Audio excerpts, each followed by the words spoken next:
detail na ko. Okay lang. Adibay!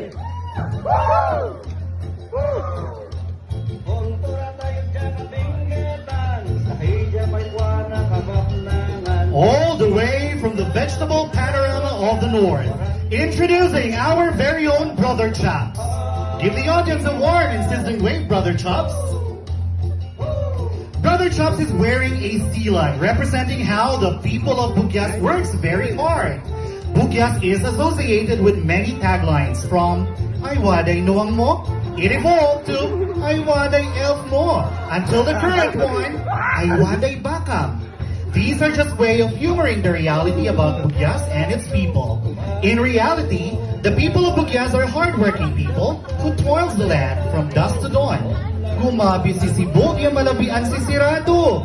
All day, they endure the heat of the sun, for they are indeed hardworking and humble farmers who work with their bare hands. A very noble vocation, which we all know that farmers are the backbone of our beloved country. From the net, carrot head going down is a showcase of the different produce coming from the rich and vibrant soil of Bugyas.